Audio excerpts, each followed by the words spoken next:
If you've been going around the good old internet looking for the right podcast to fulfill your New York Yankees needs, well, I'll be the first to deliver the good news to you. You have found it. Here on Yapping Yankees with me, your host, Mike Scudiero, you and I will be discussing the latest news, takes, and talk throughout the entire Yankee universe.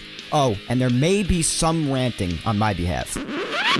Yeah. Anyway, what do you say we get to it? Let's get to yapping! Good afternoon to my fellow Yankee fans, and welcome to episode 50 of the Yapping Yankees podcast, where we yap about the Yanks and nothing but the Yanks. As always, I am your host, Mike Scudiero, here on this Sunday, June 7th, 2020. Let's get things started here on episode 50 by, as always, giving our shout out to the Team Left Jab United Radio Network, as well as Grunt Talks MLB. First up, as always, Team Left Jab. They feature Team Left Jab Uncensored and the Team Left Jab United Radio Network. Go follow Team Left Jab on all social media platforms at Team Left Jab and check out their great sports content across anywhere that you find podcasts. Apple, Spotify, Blog Talk Radio, iHeart, you name it, the list goes on. Be sure to check out Team Left Jab. And our other shout out goes to Grunt Talks MLB. Visit their website, grunttalksmlb.com, to see all of their baseball content and also see where they feature Yapping Yankees. Also, be sure to follow the man behind the website, Darren, on Twitter at YankeesReport28. Special thanks to Darren and Grunt Talks MLB, as well as Team Left Jab, for helping spread the word every week about Yapping Yankees. And also, guys, be sure to follow me on all social media. I usually plug my social medias at the end of each episode, but from now on, I'll be plugging them at the beginning and the end of each episode because why not? It can't hurt, right? So be sure to follow me on all social medias. You could find my Facebook fan page at Mike Scudiero NY. Follow me on Twitter, which of course is the social media app I am most disgustingly active on, at Mike Scudiero. And also you can find me on Instagram at MikeScuds97. Also, guys, before we get going with the show today, I did want to thank you so much if you tuned into my Instagram Live this past Friday, June 5th, the very same one I've been promoting for weeks to celebrate Yapping Yankees episode 50, which of course is today, because the live stream was an absolute blast as I anticipated it would be. I was live for almost an hour and a half. Yeah, I don't shut up easily, as you can often tell from listening to me here on Yapping Yankees too, but it was so much fun.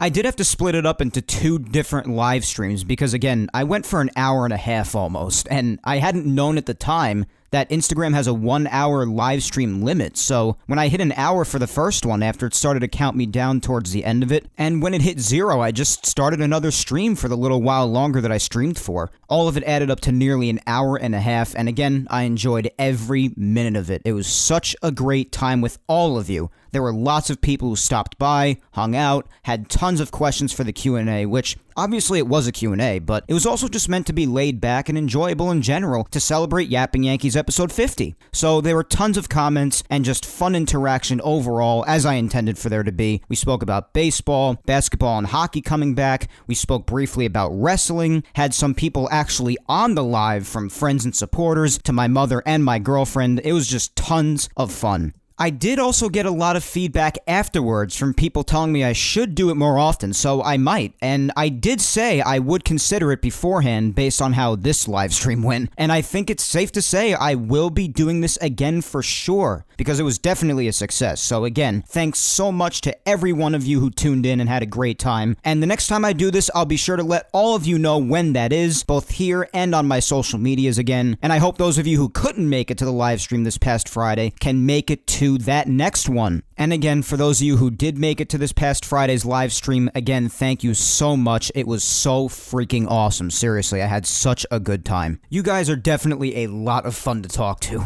But otherwise, guys, it is in fact episode 50 of Yapping Yankees, trying to bring the energy early here. It is a big landmark for this podcast that I did start last June, so basically a year ago. And now that I think about it, considering there are 52 weeks in a year, And I only missed 2 Sundays since I started this show last year. This would be episode 52 if I hadn't missed those 2 weeks. And yes, those weeks were weeks I absolutely had to miss for personal reasons in my life, and all things considered, I've been pretty damn consistent this past year, only missing 2 Sundays. But in any event, if not for those 2 weeks, again, it would be episode 52, which obviously would mark a year since I obviously release a new Yapping Yankees episode every Sunday. So with that being said, I suppose we can celebrate this episode for being the landmark for episode 50, as well as being a year since I started Yapping Yankees now that I think about it. So that's pretty damn cool. But I did want to talk a bit about how the podcast got started for those of you who don't know, or for those maybe just coming across Yapping Yankees now or in the recent past few weeks, and just give a little background on me and how this podcast came to be last year. And I do know many of you listening already know this story, but it never hurts to repeat for those who may be new, and plus it's nice to reflect on those good times, honestly. But in any event, just some brief history for you new supporters out there, and a reminder for you long-timers. Yapping Yankees, as I said, did start last year, right after I graduated college, Five Towns College to be specific. And at Five Towns College, I did a great deal of work. I did 4 years there, got my bachelor's degree for mass communications broadcasting. I got on the air at the school's radio station just 3 weeks into my freshman year, pretty much. And for 4 out of my 4 years there, I had one sports talk program, a solo show that I had called All Things Sports. Again, it was on the air for all 4 years that I was there on the school's radio station. And then 3 of the 4 years I was there, I had another sports talk program alongside All Things Sports called Big Apple Banter with my very good friend who I consider a brother to me, Matt O'Leary, and I have plugged him on this podcast a few times because he does release some very good content of his own, so be sure to check him out at Matt O'Leary NY on his social medias. But we had a sports talk program together called Big Apple Banter, in which we talked about all the New York sports, and my solo sports talk program, again called All Things Sports, featured just me for an hour live on the air talking about all of the major sports, including hockey, Max Kellerman. So anyway, those were what the 2 shows entailed. Again, I did Big Apple Banter with Matt for 3 of my 4 years there, All Things Sports for all 4 of my 4 years there, and I was also the assistant manager of the radio station under Matt, who was also the general manager of the radio station, so we worked side by side for years at the school's radio station, which were fantastic times that we both had, and a lot of hard work went into it, obviously, being 2 managers of a whole radio station, but I wouldn't trade in a minute of any of those memories for anything. I also did more work at the school, ranging from obviously going to class. I did 2 internships. One of those 2 companies I did an internship at is actually the company I actually work at right now, so that's pretty cool. And I also did on-air play-by-play and color commentary for the school's basketball team for the final 3 years that I was there. So from my sophomore year, basically all the way to my senior year until I graduated, I did do play-by-play and color commentary alongside a couple of guys, Matt O'Leary included, for the school's basketball team, men's and women's, so that was also a lot of fun. So as you can hear, I did a lot of freaking work in college. I worked my butt off to get my degree, and I'm so proud that I have it. It is just a piece of paper, but it is extremely satisfying to get it once you've worked that hard to get it. And at that point, it isn't just another piece of paper. It holds a lot of value to you, as my bachelor's degree does to me, and I'm proud to have it. But once my last semester of my senior year came around, just before graduation, so basically spring of last year in 2019, because I graduated last May in 2019, so I graduated just over a year ago. But in my last semester of my senior year, I started to contemplate maybe doing some work after graduation, because honestly it would be a blast to do, first of all, and second of all, I was like, well, keeping my broadcasting skills going, which I've worked so hard on the last 4 years, is kind of like muscle memory beyond college. I should keep doing it to make sure that they stay sharp. And I learned so much from coming up with my own show, putting the format together for it, recording, editing, releasing, promoting, all of this stuff, going live, all on my own. I learned all of that in college, and I thought that I should apply that post-graduation with my own content. So I began brainstorming some podcast ideas, from a Yankees podcast to a wrestling podcast to something, just some sort of material to come out with after graduation. And eventually I ended up coming up with the Yapping Yankees podcast because a good friend of mine, Steph, actually came up with the name Yapping Yankees originally because I was having trouble coming up with a name, especially one that wasn't already taken. I'm not looking to rob anyone's name over here. so some of my friends helped me brainstorm a little bit. She said Yapping Yankees, and although it was a very good start, which would be the stepping stone to me getting to the name Yapping Yankees, I just didn't really like the sound of yakking because it almost sounded like someone was throwing up. So I didn't really like that name, but it was a good start, and she does deserve a great deal of the credit since, again, that was a stepping stone to me getting to the title of Yapping Yankees. It put me on the right track, no doubt. So I just brainstormed and sat on that suggestion from her for a while, and then I came across the name Yapping Yankees in my mind, and it sounded catchy. I liked it. And since this podcast is all about the Yankees, of course it's all about other MLB stuff too, if it impacts the Yankees at all, like all the crap going on between the owners and the players right now, which we'll get to later. But since it is all about the Yankees, or anything that directly impacts them, I thought that was a really good name, really catchy, really nice, and I liked it, so I went with it. It was Yapping Yankees, and partial credit to my friend Steph for sure with coming up with Yapping Yankees, which led me to Yapping Yankees. My good friend Dan, who I was also friends with for much of my time in college, he's a very good graphic designer and was very good at making logos. He made the first Yapping Yankees logo, which has changed multiple times since its origin, because of course Yapping Yankees has evolved and spread to other platforms since then. And for those of you who have seen the Yapping Yankees logo, which if you listen to this podcast, I don't know why you wouldn't have seen the logo by now, but for those of you who have, you would know that the logo has all of the platforms that the show is available on. Right now is SoundCloud, Apple Podcasts, Spotify, and YouTube, obviously. But in the beginning, it was only available on SoundCloud. Then I got it on Apple Podcasts after some time. Then Spotify for some time after that. And about 4 months ago, I got it on YouTube. So as time went along, the logo changed and evolved. I took certain things out, added certain other things, but Dan certainly got the logo work and design off the ground, and even the Yapping Yankees logo today does resemble what that first one looked like when the podcast first came out last year, so Dan definitely deserves that credit for the logo, and the rest is history. Listen, since last year when I started this, I've released a new episode every Sunday, as I mentioned earlier, other than just the 2 weeks that I needed to miss in this last year, but again, all things considered, in a year, missing only 2 weeks is pretty damn impressive. I will pat myself on the back for that, but regardless, other than 2 weeks, I have been churning out a new episode every single Sunday for Yapping Yankees, and it's been a blast. It did come to fruition after I was brainstorming those ideas for those last few months leading up to graduation, and then a couple of weeks after graduation, I thought to start it up, released the first one basically about a year ago to this very day, more or less. And it has been a blast ever since. I love doing this every single Sunday and also keeping my broadcasting skills that I learned from college sharp every single week as I usually do. And obviously it encourages me every single week to continue popping out new episodes because of all the support I am so fortunate to get from each and every single one of you, my listeners, supporters out there. You all mean so much to me and I always remind you of that. But every single Sunday, it is my pleasure to do this podcast. It's so much fun. And that's just a little bit of the history that led up to this podcast coming out, going back to last year. And it is a huge personal landmark and a huge landmark for the podcast overall to have made it to episode 50. I hope to do so many more episodes going down the line. Of course, I have no intention of stopping this podcast anytime soon. It's too much fun, and I'm too passionate about the Yankees. And of course, that was a huge driving force behind me starting this podcast too because of my craziness for the Yankees. I've been in love with the Yankees for well over 10 years now. I'm crazy about them. And that's why I ended up siding with the Yankees podcast because baseball's my heart, the Yankees are my heart, and I just really wanted to talk about them alongside keeping my broadcasting skills sharp from college. So those were many of the driving forces and a lot of the brainstorming that went on throughout the time that I was really putting this podcast together for months leading up to graduation and then me starting it a couple of weeks after graduation last June.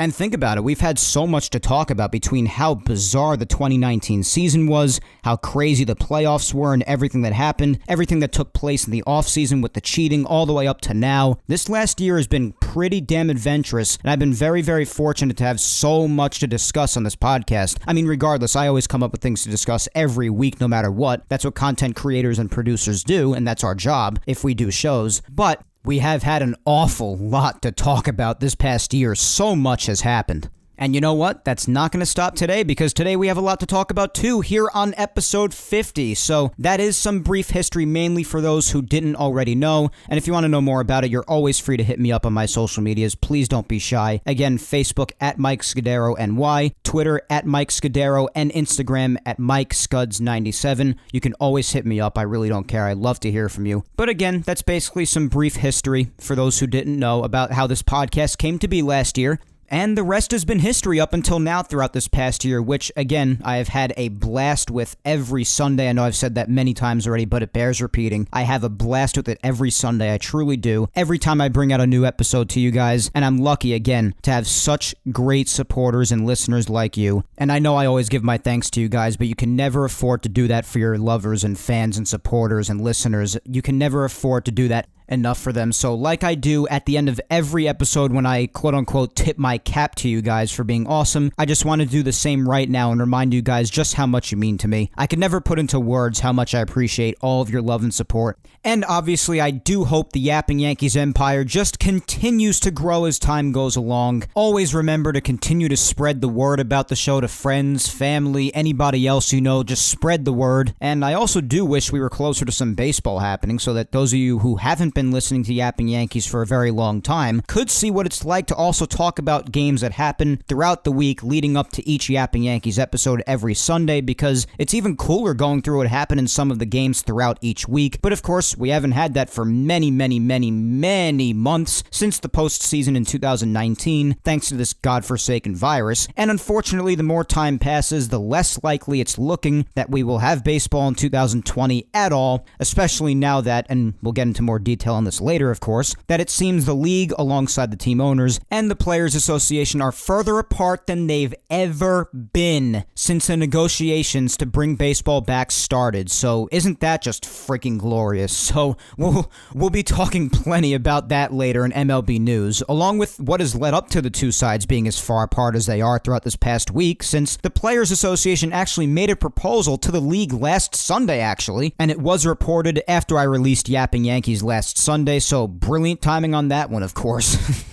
I just can't win sometimes. But we'll discuss that proposal briefly, and I say briefly because it's not really worth spending an hour on, since, as most of you already know, it was rejected by the league. What a shocker. Then, in that same breath, we'll discuss the talk that began circulating after that throughout the week about a significantly less number of games being played that the greedy owners were on board with doing, obviously. And along with this mess in negotiations, I'll also be tearing the Yankees a new one. I'll be tearing them to shreds later on, and deservedly so, for something they did this past week that definitely did not have to be done by any means, and they have it coming, trust me. You probably already know what I'm talking about, but we'll get into it later in Yankees news. And obviously, which will be tackled in just a minute, up next, since we always do this first, we'll also do this week's poll, which again, like last week, got tons of votes and replies, especially on Twitter as usual. I'll get through as many replies as I can, as I usually do, and I'll try to get the replies of some new people in as much as possible too, and I shall do my best, but I will tell you the poll segment might be cut a little bit shorter than usual because of this extremely long and special intro I've done for episode 50 of Yapping Yankees, but we'll have ourselves a fun time as we do every week. And again, I'll try to keep today's episode too. I'll try to keep it a bit shorter than the ones from these last 3 or 4 weeks or so, because they've been long episodes lately. I know they've been hovering around an hour or even gone well over an hour, and you guys are awesome for listening to them all. I'll try not to keep you here for too long today, particularly because, and I don't know what the weather is like by you today, but today it's gorgeous here in New York, so I want to get out there and enjoy the day a bit, and we're already off to a not so great start timing-wise because of this extended intro, but obviously I'm still going to do my best to try to fit everything in within a reasonable time. Obviously we are never on time constraint here on Yapping Yankees, but for your sake, because I know the episodes have been crazy long lately, which I know none of you have a problem with because none of you have complained at all, but I do want to keep it within a reasonable time today because I have kept you for a long time on these last few episodes. It'll probably still be long though, though, so who am I kidding? So between the beautiful weather, again, depending on where you live, and yet another solid episode of Yapping Yankees coming at you today with episode 50, although much of the discussion, again, isn't going to be very fun because of the content, because of what baseball is doing. Don't blame me, blame baseball. But the podcast itself should be a blast as always, and these things combined should help to brighten yet another one of your Sundays today, despite these dark times in the world out there, of course, although things seem to be improving, but you get what I mean. So let's get right into the poll. As always, we will begin on Twitter and then head on over to Instagram. This week's question is as follows. Quite simply put, the question is, are you okay with the 50-game season proposed by the league? Now, I hinted what this was in my intro too, when I mentioned the league proposing a significantly less number of games being played, and this was what was proposed, more or less about 50 games for 2020, which a lot of people feel strongly about, of course, as you'll hear in the replies once I give the results. But again, the question is, are you okay with the 50-game season proposed by the league? And as always, give me your thoughts in the comments for a shout out on the podcast. Now, I gave you 3 choices to vote on whether you're okay with the 50-game season proposed by the league or not. The first choice is sure, it's still baseball. The second choice is no, it's so pointless, just 50 games. And the third choice is I really don't care now. And I really wanted to include the I really don't care option because I have seen an overwhelming amount of people, and I don't blame them at all, but it is very concerning for the sport, as I've been mentioning these past few weeks about what these crap negotiations, what kind of trouble it has put the sport in. It has put it in trouble, and you'll hear the evidence yet again in these poll results, but there have been an overwhelming amount of people who have also said they just don't care anymore because they're tired of listening to the back and forth between the owners and the players. They have enough going on without having to pile on with hearing the owners and the players at each other's throats. So again, those are your 3 choices. Either sure, it's still baseball, or no, it's pointless, or saying you really don't care at this point anymore. And the choice of sure, it's still baseball did win because 45% of you who voted for that choice. So 45% of you voted for sure, 50 games is still baseball regardless of how many games are played this year. But although that choice did win by getting 45% of the vote, listen to this, 29% said they really don't care anymore, and 26% said no, it's pointless. So those final 2 choices were more pessimistic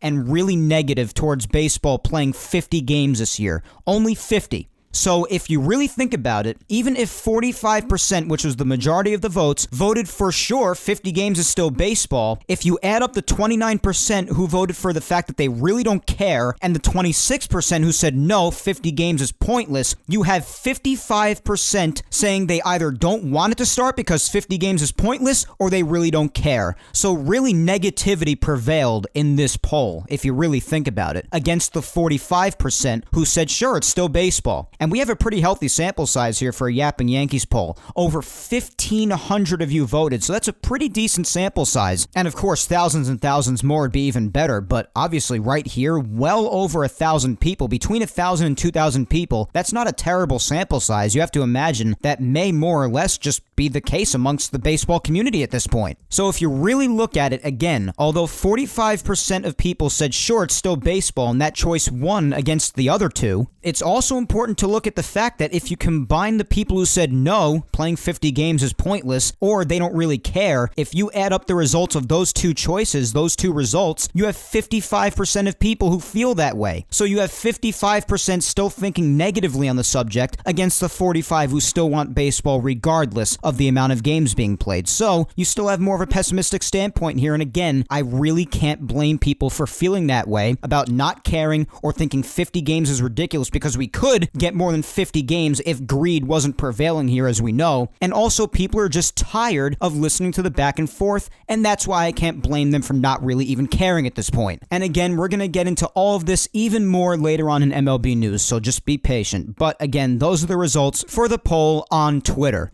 And again, like in so many past weeks with the poll, thank you all so much for voting on this. Again, so much interaction between the replies and the votes, over 1,500 votes. That's awesome.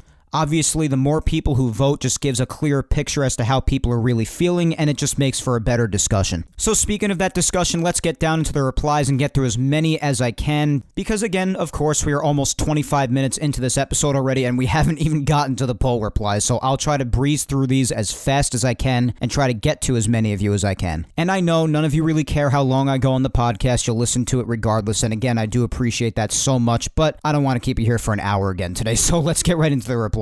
First up, we have at MJ Torres 1230. A good friend of mine, also named Michael on Twitter, says, selfishly, I want to enjoy baseball, but it will be exhausting. No one will ever respect the World Series winner fully, and it'll all be just because of some ugly labor talks before the CBA in 2021. Well, as far as somebody respecting the champion this year, regardless of what kind of baseball we get this year, if any, again, I've mentioned it on the show before, I think it's just going to be up to personal perspective, how people just feel individually about how they're feeling about whatever champion is crowned this year if we do get baseball. But I am also glad you mentioned the CBA because, again, that could be in real jeopardy. It is coming up in 2021. And with the way that relations are between the owners and the players right now, I don't really know how the CBA negotiations are going to go next year. It could be in danger. It very well could be.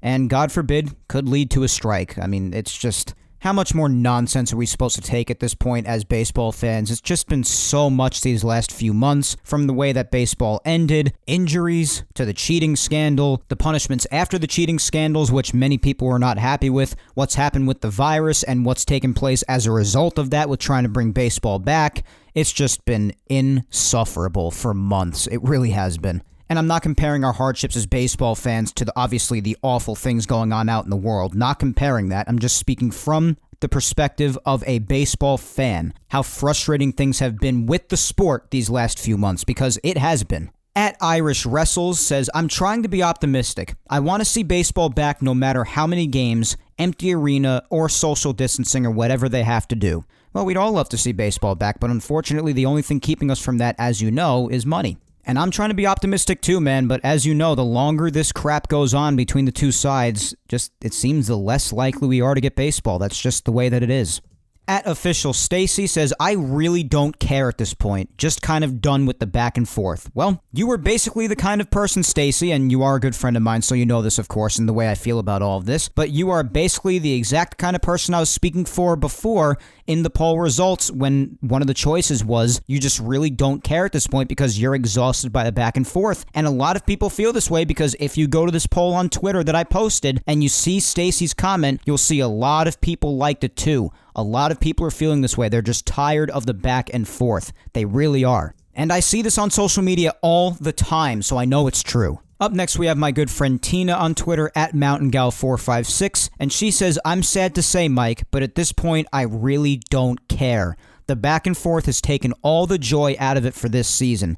If they come back, fine. But if they don't, basically whatever. And this, again, just like Stacy, is the mindset that a lot of baseball fans are in. I really hope the owners are happy that they've made a lot of baseball fans feel this way, because the I don't care feeling is probably the most dangerous feeling of all for the sport's sake, because when people start to not care whether it comes back or not simply because of selfish negotiations on behalf of the owners, that's when the sport is in trouble. And a lot of people, again, feel this way. Tina, Stacy, and millions of others around the country who just have no patience to hear this back and forth seminar anymore. They are just tired of hearing this. And again, like Tina said, it's taken the joy of even thinking about having baseball back this year. And that's how you know all of these horrible negotiations between the two sides is putting the sport in danger. As I've been saying for weeks on end, because it's true, it is putting the sport in danger because people just don't care anymore about the negotiations or whether the sport comes back, which is the dangerous part. I've been saying it until I'm blue in the face, and right now I'm blue in the face too, but I will keep on saying it because it is the truth. Let's keep going. Up next, we have at Yankees Sky says, a champion should only be crowned after a full 162-game season and with no asterisks. Well, the Astros might have a thing or two to say about that as far as asterisks are concerned, but regardless, about crowning a champion only after 162 games, we have had strikes in the past, 81, 94, 95. We've had times like that in the past when seasons are cut short, and people still have their opinions about those prior seasons many, many years ago that were cut short because of strikes and so on. But it does seem also the passing of time does have a lot to do with it, because I do see a lot of fans that still consider the 1981 Dodgers as the World Series champions that year, the 1995 Braves as the World Series champions in 1995. Obviously nothing in 94, there was no World Series in 94, and many fans may not have felt that way back then about the legitimacy of those championships, but maybe over time they just grew to accept them. So at Yankees Sky, I'm not sure if you do consider the Dodgers to be legitimate champions in 1981, or if you consider the Braves to be legitimate champions in 95 in 2 shortened years, but if you do, then maybe if this season happens to be, maybe 100 games less than the full 162, or maybe 50 to 100 games less than the full 162, especially because it's from a situation out of anybody's control with this virus, maybe in time you could grow to accept them too, if you do accept the prior champions too in shortened seasons, but I don't really know how you feel about that. I guess you don't consider the 1981 Dodgers and the 95 Braves to be the real champions either in those years, since you really did try to make it clear that under 162 games isn't a real title, but who knows? Maybe as some time passes, you could grow to accept it, as I know many fans have grown to accept that over the years from those prior Dodgers and the Braves teams in 81 and 95 respectively. At C. Dixon25 says, it's baseball. It's better than nothing, but I'm indifferent at this point. This year's been a joke for baseball. I completely agree. These back and forths for baseball, even going back to the cheating scandals and just everything, it has all been a huge joke. I completely agree, Chris, and it really breaks my heart to say that because, again, I don't take pleasure in saying that. Baseball's my heart. It's my number one. It was the first sport I ever started to watch, and it means the world to me, and it breaks my heart to say that. I don't take pleasure in saying that baseball's been a joke. At TJT Whitting here says, ultimately, I still want baseball. However, I could have easily voted for the other 2 options because I am beyond ticked off that it's a week into June and an agreement has not been made. Enough with the bickering already. The fans deserve a decision already. Absolutely, man. I completely agree. At Julie Bobuli says, I don't see option number 4, MLB make up your minds. The NBA made a decision, so why is it taking you so long to get your bleep together? Again, we don't curse on the podcast, so I have to do with a little bleep myself. But regardless, I get the frustration, I do, and I have made the comparisons between them and the NBA and the NHL because, of course, the NBA and NHL have basically figured out their return-to-play plans, and they're a little different with their financials in general, but also because of the fact that most of their season was already done when they had to hit the pause button because of COVID-19. But regardless of that, still, there have been middle grounds and solutions to be reached here for Major League Baseball in this whole negotiations process, and as we know, greed has been the only path taken so far, so it's frustrating, and you still can just say, look at the other sports. They're all coming back, and how's it going to look if baseball's the only one that doesn't come back? It's a reasonable thing to say, and the frustration is well understood. It really is. At Laker477 says, as long as MLB does everything possible to ensure the safety of the players and coaching staff, I'm okay with whatever number of games that they agree upon. Well, yeah, that's for sure, as long as they agree with the safety. And again, as I've said on prior episodes, if the safety of the players and the team personnel were the main concern in all of this, that would be totally understandable. Nobody would have a problem with that. At least not nearly as much as a debate just over money, but we all know what this is about. Even if officials come out and say, oh yeah, they're still far apart in the health and safety protocols too, give me a break. They're disagreeing on money. That's the problem. We all know it's the problem, and you can't convince us otherwise because we know, as fans and human beings, that everything in the world revolves around money, and that's the main problem. Come on, we're not stupid here. But yes, if safety was the legitimate concern in all of this, yeah, we would all understand. We would. The players are going to be the ones going out there in the field and risking their health and risk bringing something home to their families possibly. They're going to be the ones doing that, so we understand those concerns. But we know this is about the money. The very money that us fans give to the owners. Let's just keep going before I just blow a gasket right here and now in the middle of the poll segment. Up next, we have At Peace Now for Life says, I say it's pointless with no fans in the stadium and all the proposed new rules. It won't be the same game we all love. I miss baseball, but I want real baseball. Well, yeah, at the start of this, I'm pretty sure we all knew that if baseball were to return, as well as any of the other sports too, we all knew that we were going to get different and modified versions of the sports if they were to return to play in this COVID-19 world without a vaccine or anything to treat it. But I get it, wanting to see real baseball. I understand, I totally do, and living in these times these last few months has been unbelievably frustrating. But from the start, if we were to get baseball back this year, I think everybody did accept we would get a very, very different version of baseball. And the same thing applies for the rest of the other sports that are coming back too. You know, they're going to have no fans. They may have to do special things within their games when they play. It's just the way it has to be right now, and hopefully by next year we can return to normal. At Radio Shacktiv95 says, honestly, I don't care because I saw this coming because of how badly the MLB botched the cheating scandals, and I knew that they would use this labor dispute to distract us from the fact that the Astros and Red Sox cheated. Nah, I gotta disagree with you there. I don't think it really has anything to do with the cheating scandals or hiding the fact that the Astros and Red Sox cheated. I just think it's about the money. That's really all it's about. At Texas Second says, any form of baseball is better than no baseball. 50 games sucks, but I'd rather watch baseball than there not be any. Well, that's fair enough. Listen, I know a lot of people just want baseball back, regardless of how many games there are.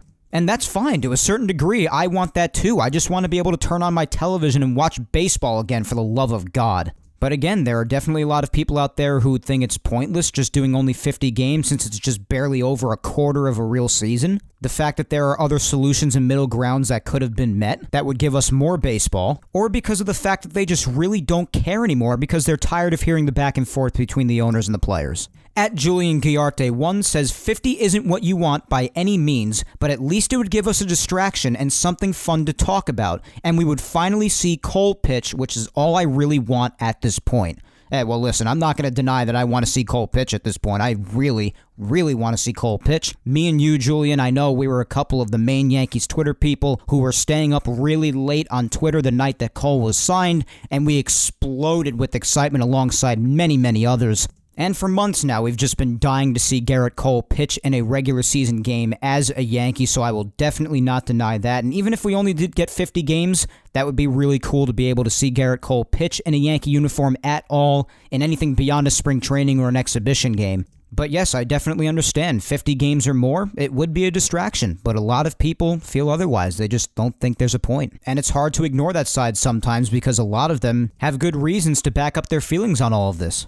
At BobbyTats631 says, I'm okay if the season's only 50 games. Obviously, we want more, but any type of season will show communication hasn't completely broken down between the owners and the players. Well, yeah, that would show it, but I mean, it's been really, really ugly up to this point as it is, and it just really seems they're nowhere near any type of an agreement at this time because many people have said they're just further apart than ever, which is just awful, and on June 7th, to put it bluntly, straight up embarrassing.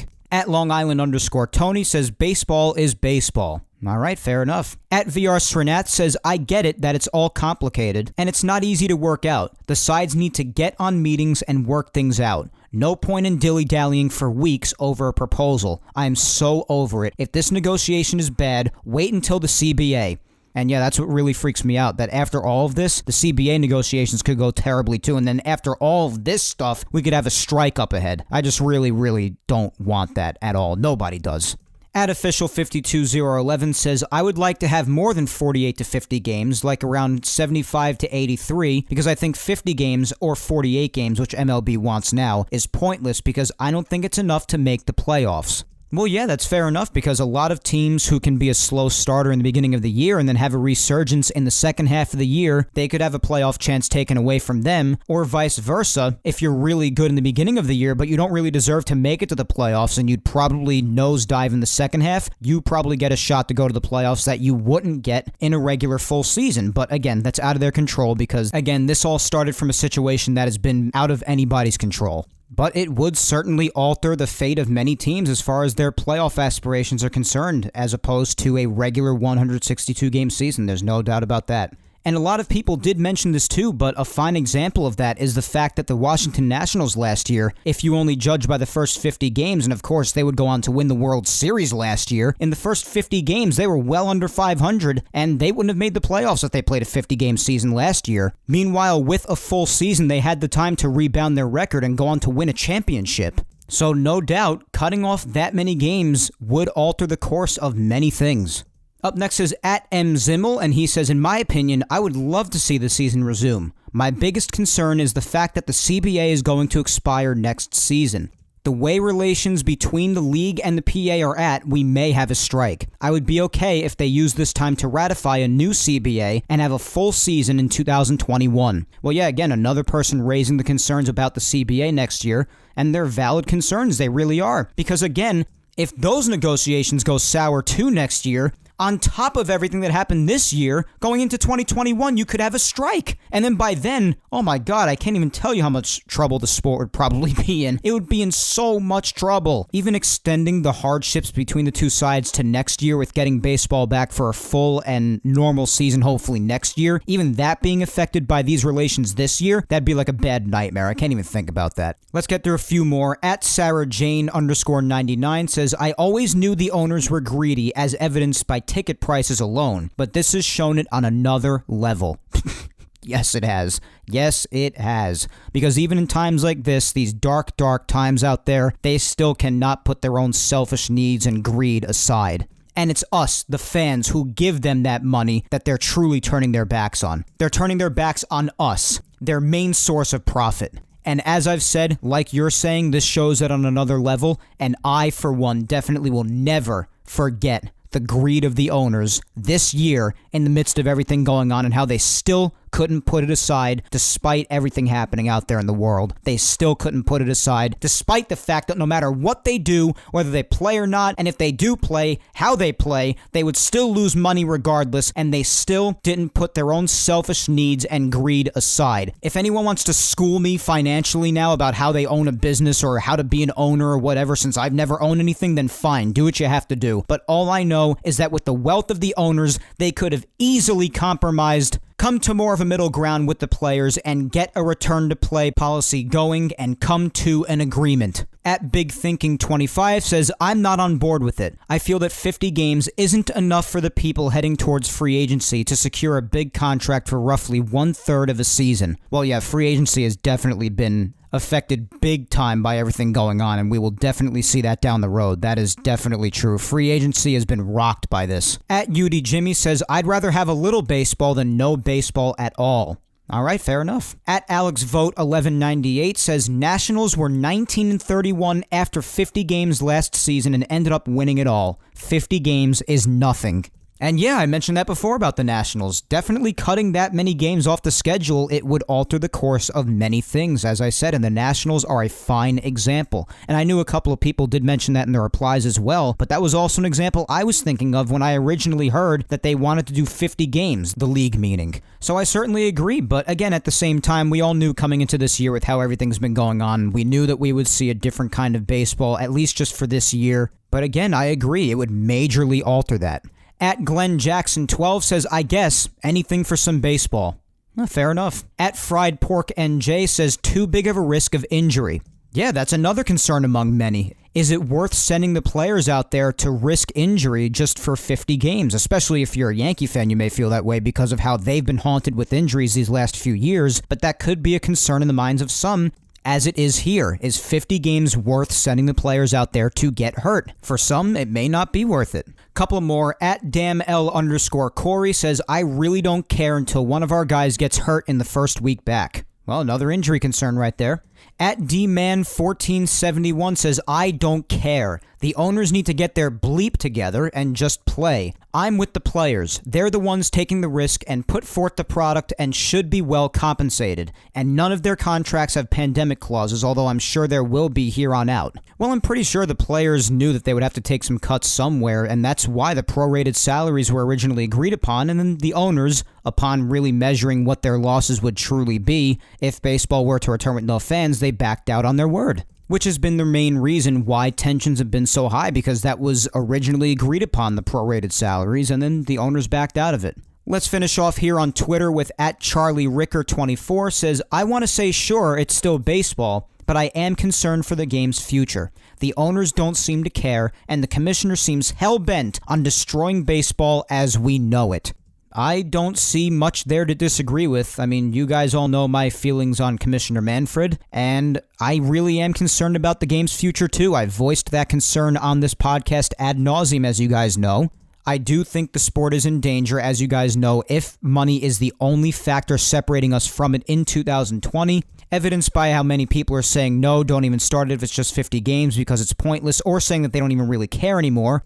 And then I think it'll be in even more danger if the poor relations between the owners and the players affects the negotiations for the CBA next year, which could put the sport into a potential strike come 2021. That would put the sport in even more danger. So yes, Charlie, like you and many others, you all know that I'm very concerned for the sport's future, and you also know what I think about our commissioner.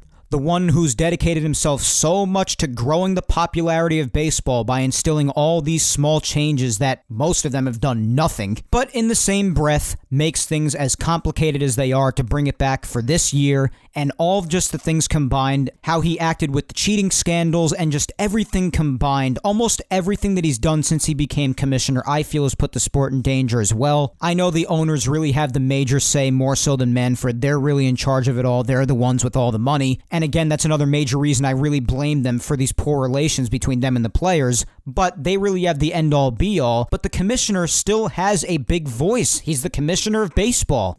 And in his time as commissioner, he has used his voice miserably.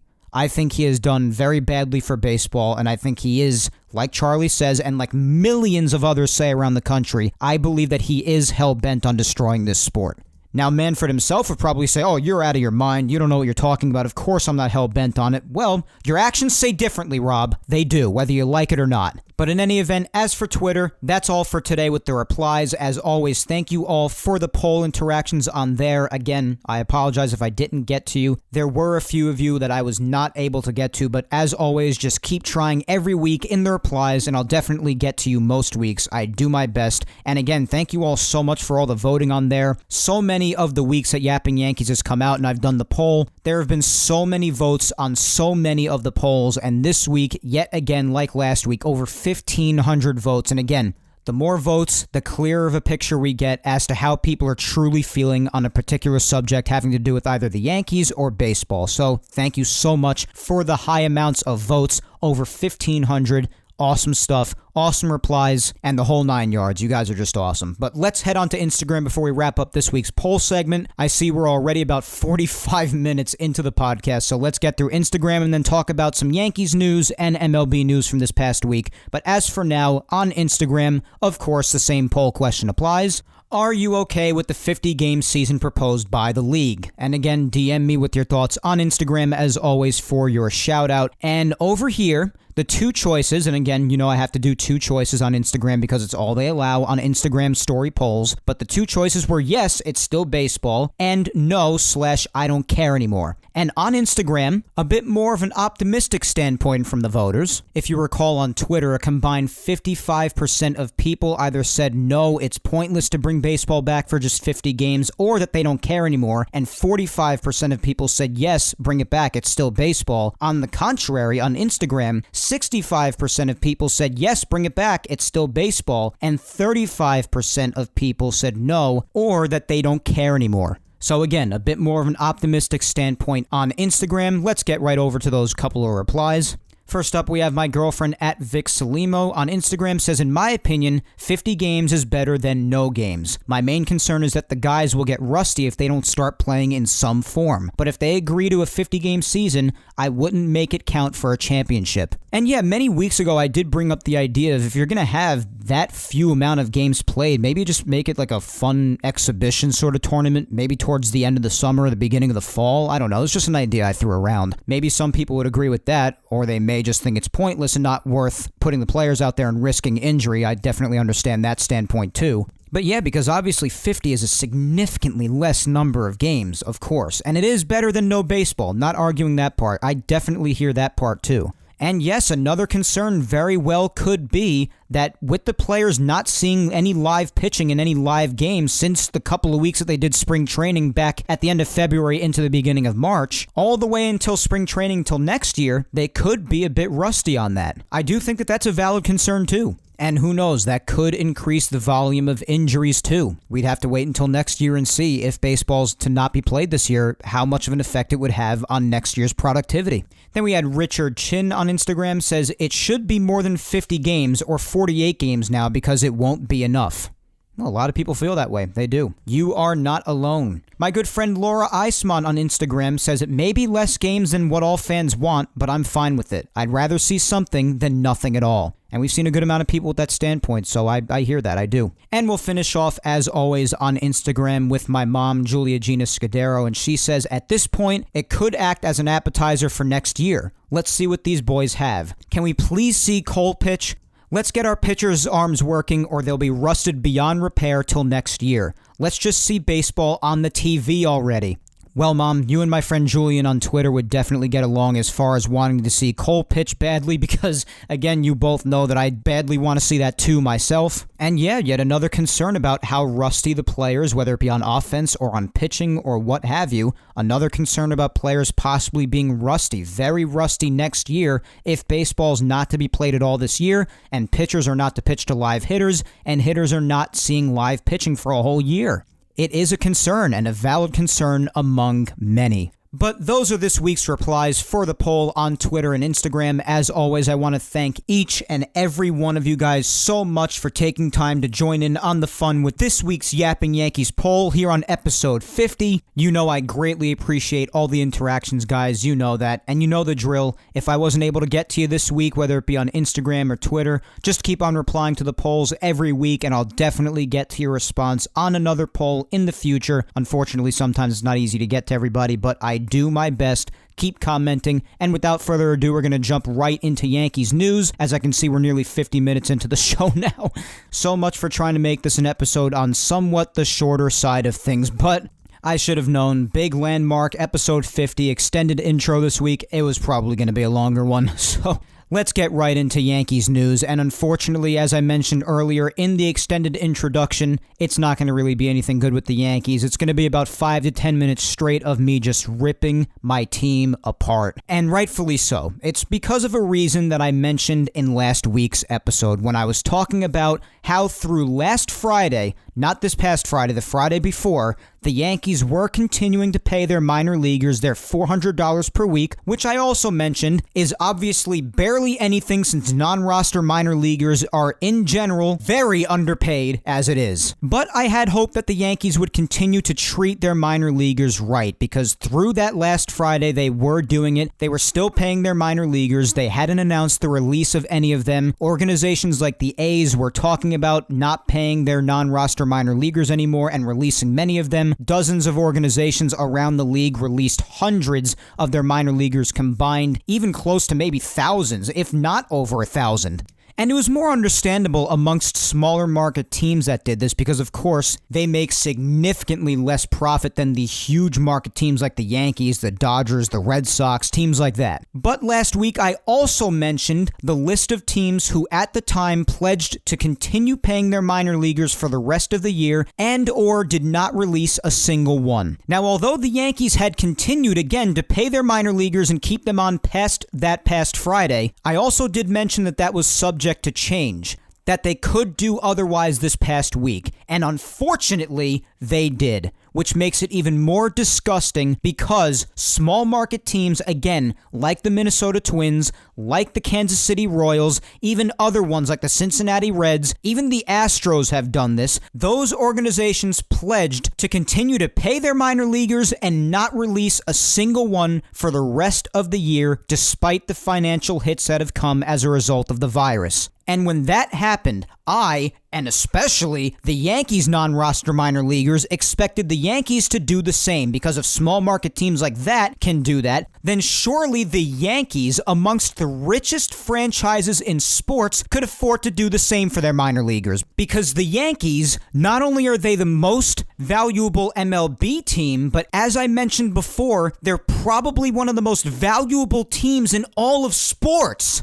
They're worth $5 billion. The number 2 most valuable team in baseball is the Los Angeles Dodgers, around $3.5 billion. They are by far the most valuable MLB team. There's no disputing it. $5 billion. But if you thought that they would have the courtesy to treat their minor leaguers in this proper fashion, like I did, you would be dead wrong. Because this organization earlier in the week had the gall, the guts, to announce that they were releasing releasing 45 minor leaguers. 45!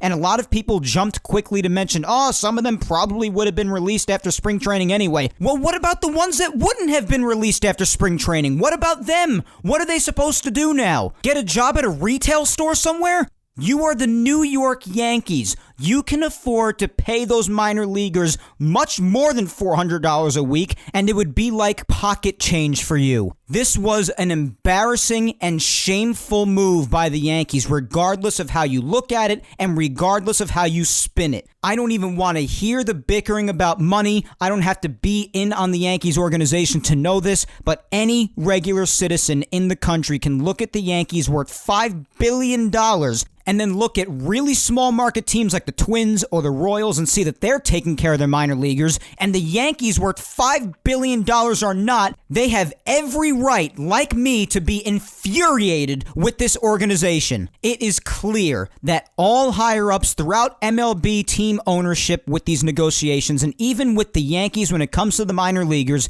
that people who have disgusting amount of money, people who have more money than God, are only interested in keeping it and not helping other people. These billionaires want to keep every penny. Obviously, not every rich person is like that. Some rich people do use their money for good, and God bless them, because there are not a lot of them out there like that. And the Yankees and the rest of team ownership when it comes to these negotiations to bring baseball back are fine examples of what I'm claiming. That a lot of people, especially billionaires, who have what it takes to take care of their own, but they choose not to, are jerks. And most of them I have seen are like this. It's coming out in their decisions and their actions. Even the organizations that announced that they were not taking care of their own minor leaguers, like the A's, as I announced, they made that announcement for last week's episode that I told you about a couple of days prior to the episode. They had announced that they were not taking care of their minor leaguers. They were going to stop paying them. Even organizations like the Nationals did the same thing. But both of them, as of this past week, both the A's and the Nationals had changed their stance on it, with the front offices saying,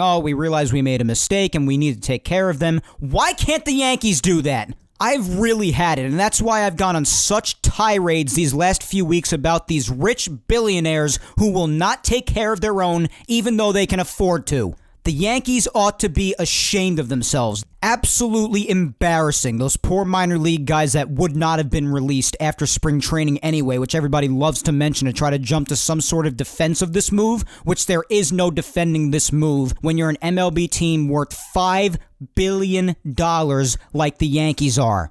It's inexcusable. It's gross. And I just had to tear into them today because I am not sure that in my time as a Yankee fan, I have felt much more disgust for the team that I root for than I have felt in this time period. And I'm not stupid. I know a lot of those minor leaguers that were released, maybe all of them would not have made it to the major leagues. Who knows? We'll never know now. They've certainly potentially had their dreams squashed. But I know how almost nobody makes it to the major leagues. Making it to the major leagues is an extremely rare and incredible accomplishment. I know that. I know that there are countless amounts of minor leaguers who enter the minor league system with anticipation of making the major leagues, and very, very few of them do. I know this. But it's just from the standpoint of having the money, and the Yankees have plenty of it, to properly take care of your own guys and not doing it when you can. And I saw countless amounts of people all around the baseball community, and especially the Yankees community, which I'm glad to see because I like when people are able to put their bias aside for the team that they root for and properly rip them when they deserve it. I saw a lot of people saying exactly what I thought right when I saw that report of them releasing these guys. So I know basically everybody agrees with me on this because there is no disagreeing no matter how you spin it or you look at it. This was a disgusting move by the Yankees to do this. They could have easily taken care of those minor league guys, or at least most of them that wouldn't have been cut after spring training anyway, and they should have done the right thing. You should have done the right thing, Yankees. You all ought to be ashamed of yourselves in that front office. All of yous, the lot of yous, you should all be ashamed of yourselves. Take care of your guys. You're worth $5 billion, and you definitely would have only experienced some change out of your pocket if you would have continued to pay them the $400 a week for the rest of the year. Again, it's gross underpay as it is. You could have afforded to do it. I'm just putting myself in the shoes of those guys and feeling absolutely terrible for them. That's why I've erupted the way I did today.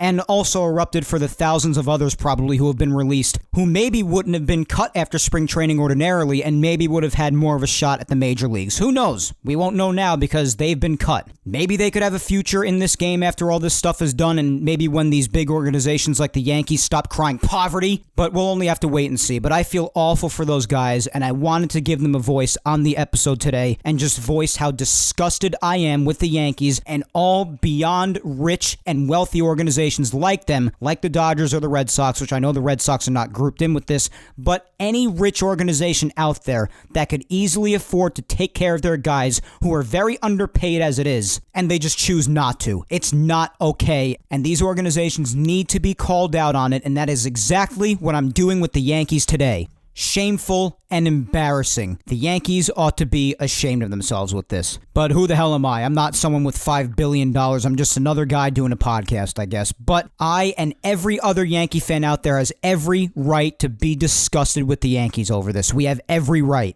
Treat your own the way that they deserve to be treated if you have the money to do it, which we all know the Yankees have the money to do it. I was beyond surprised to see this report come out when it did, just like the minor leaguers in the Yankees system were surprised when they got the call because they, like everybody else, said, hey, those smaller market teams are taking care of their minor leaguers, so that's basically a lock for the Yankees to take care of us. Nope! Not how it is.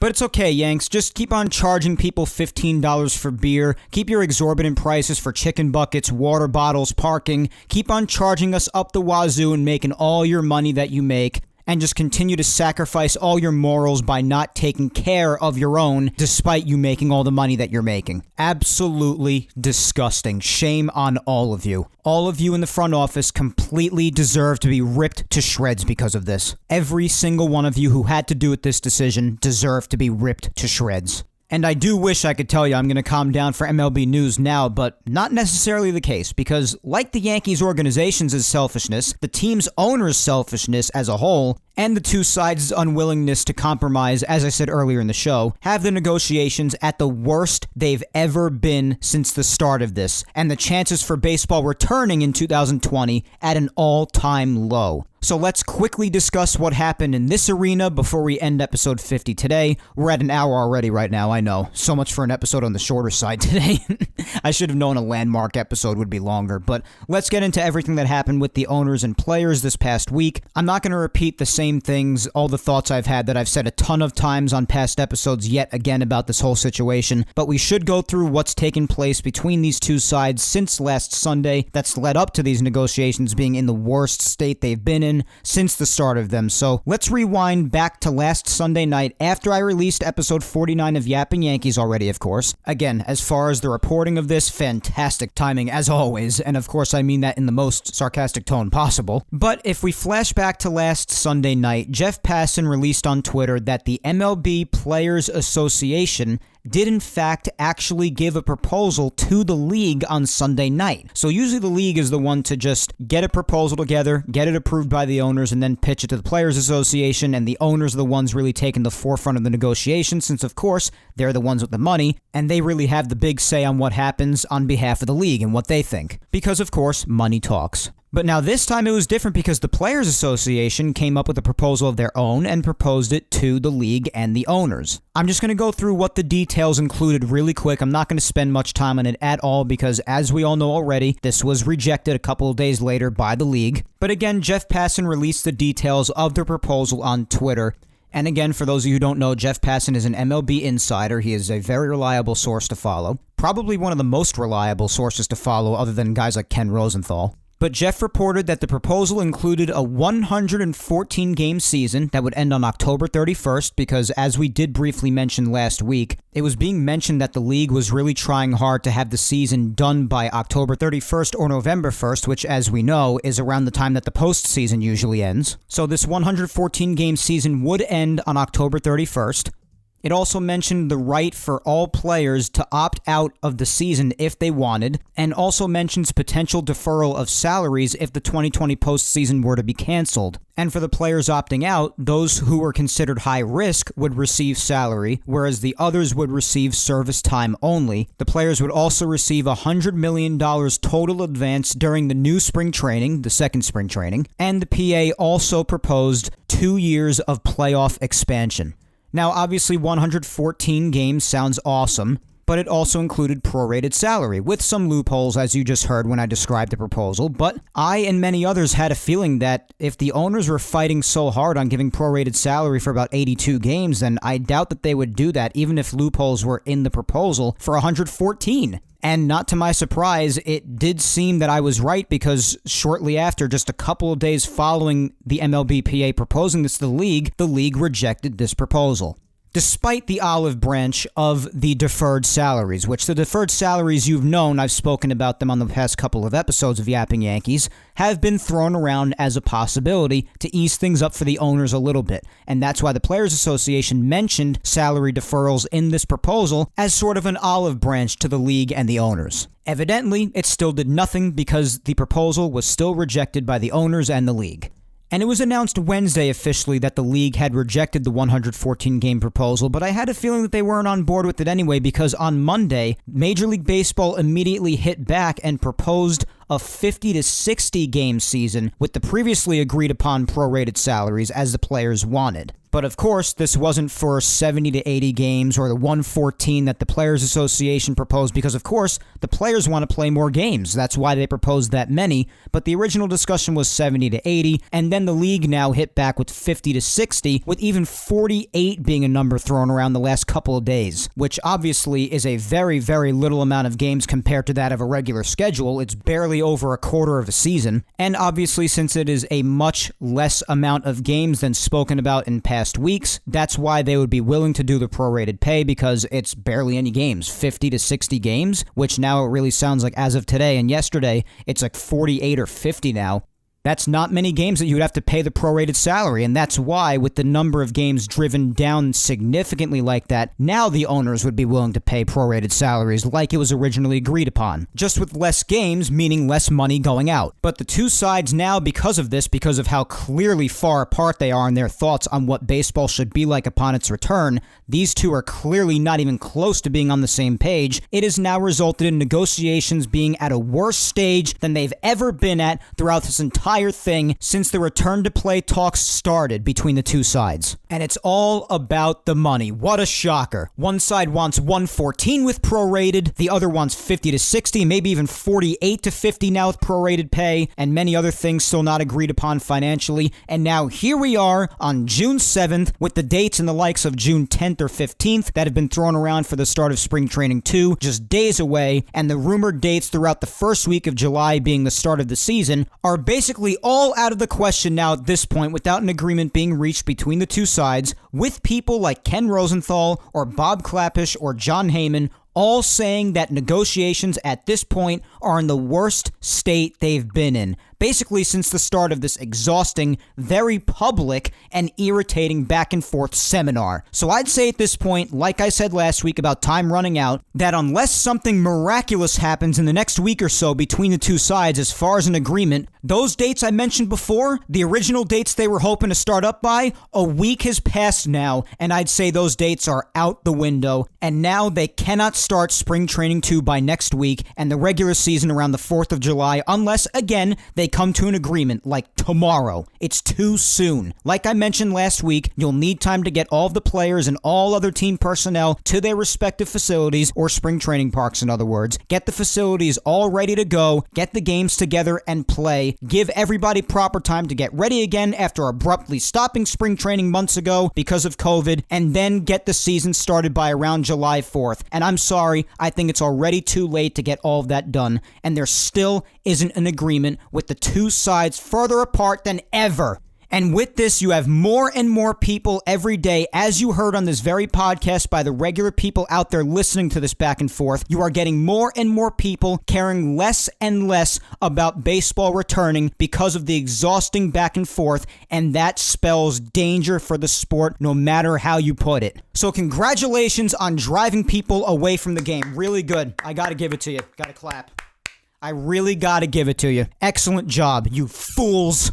I've proposed this dozens of times on social media, and everybody seems to be on the same page about it, and I know we're not the owners, so we can only say so much about this. Nobody knows what the books are from the league and how much financial trouble they would be in and are in if there are no fans in attendance. Not even the players know that because they've been trying to get the financial numbers from the league and the owners, but we know that they'll probably never give those numbers up. But I find it really hard to believe that there wasn't a middle ground like this. For instance, I think it would be fine if there would be 70 to 80 games this year, something along those lines, maybe just a hair less than a half a regular season. These billionaire owners can give the prorated pay with that, but defer some money if necessary to future years to ease up the burden on the owners a little bit. Why can't this be done? Why can't it be done? Can somebody please explain it to me? Am I an idiot? Do I not understand? Are the owners idiots? Please let me know, because I think that is a very, very fair middle ground. There have been many middle grounds, compromises, and solutions to be hit throughout this whole entire negotiation process. But on behalf of the owners, as we know, greed has been the only path taken thus far. And because of that, negotiations are worse than ever, with the chances of baseball in 2020 being at an all-time low, putting me in a sour mood partially for the 50th episode of my podcast, and turning everybody else off to the possibility of baseball returning to with your mind-numbing back and forth. I will thank you because my fans enjoy when I rant too, so that's a good thing.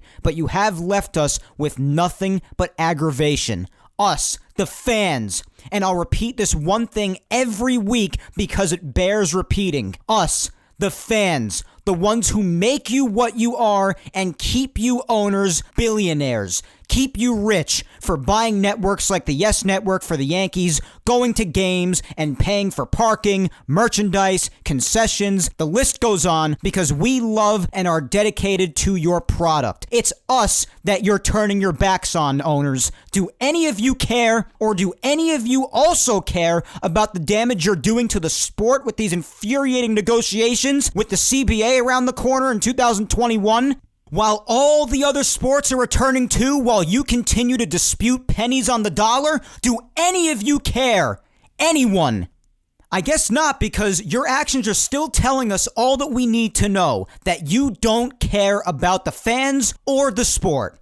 Great job growing the game, as Manfred in the league loves to say. You're killing the game. You know what it could have done for some people if spring training were to start in the next week or week and a half? The season to start around or maybe even on the 4th of July? America's pastime starting on the 4th of July? You know how awesome it would have been for people? I'm not saying it would have solved the world's problems by any means. There's a lot out there that needs to be fixed, of course. But you know what it could have done for people nonetheless? But no, that's basically done with now. And you'll try to squeeze in your 48 or 50 games, probably starting in August, for crying out loud. You might as well do a freaking exhibition tournament at the end of the summer. I realize that a little baseball is better than no baseball, but it's only being sacrificed because of money. That's what I and everyone else can't get past and what aggravates us. So hopefully things miraculously change, but as of right now, with things looking worse than ever in these negotiations, with people like Rosenthal, Heyman, Passan, all of them saying that even those in MLB who felt baseball was definitely returning also now have little to no hope of it coming back, it would seem you have dropped the ball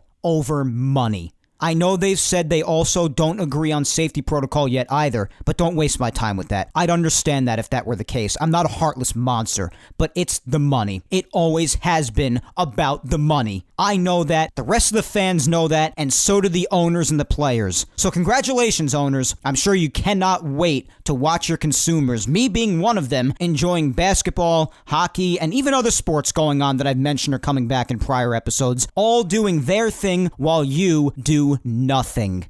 Great job. I leave you with this. Baseball's been on an ugly streak, and it is hurting it. Trust me. The cheating scandals, the outcomes of them, these endless and very public money disputes, and it could even continue on next year with the CBA negotiations in 2021, which many other people have also mentioned. I have one piece of advice to the league and the owners. Be careful with your greed, guys. Just be careful.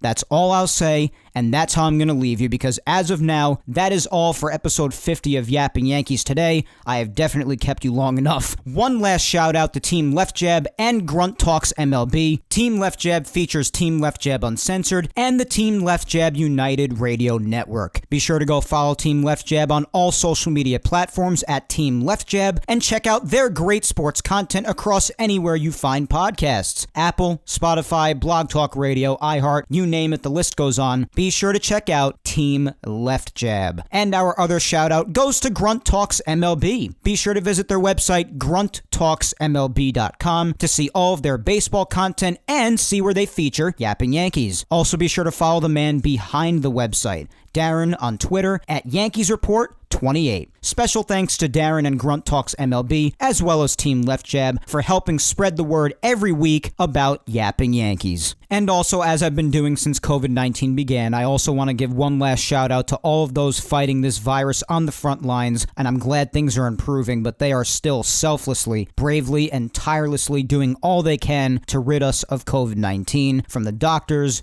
nurses, to first responders, police, the fire department, all healthcare workers, all of them. I want to extend my gratitude to all of you for your efforts at all times, but especially in these times, and the essential workers too. You guys are the unrealized heroes, and you deserve to be thanked every time someone comes across your path. And again, guys, like I said in the beginning of the show, please be sure to follow me on all social medias as well. You can find my Facebook fan page at Mike Scudiero NY. You can find me on Twitter, which I am disgustingly active on, so you should easily find me on there, at Mike Scudiero, and also on Instagram at Mike Scuds97. And I also don't want to forget to tip my cap, as I do every week, but especially here on this landmark episode 50, to you, the listener. Whether you listen, give feedback on the show, vote or reply in the polls, interact with me personally, support me in the podcast, and show love on social media, whatever it is in the world you do to show your love and support, I tip my cap to you and remind you just how much I appreciate your believing in me every single day. Thank you, guys. You guys are a major part of the reason why I'm motivated all the way from episode 1 up here to episode 50 and even further beyond. You guys are a major reason why I'm motivated to keep on releasing new episodes every single Sunday. So again, thank you so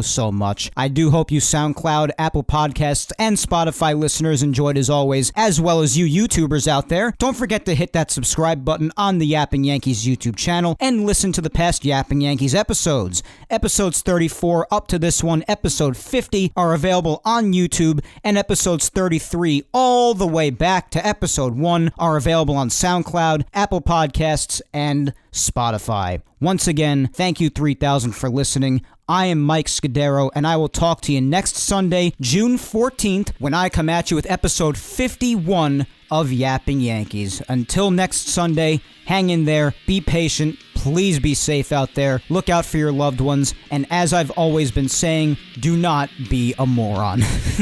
Have a good week, guys. Thank you all again for the amazing support all the way up to here, episode 50, and here's to many more episodes in the future. I'll talk to you next Sunday, guys. Take care.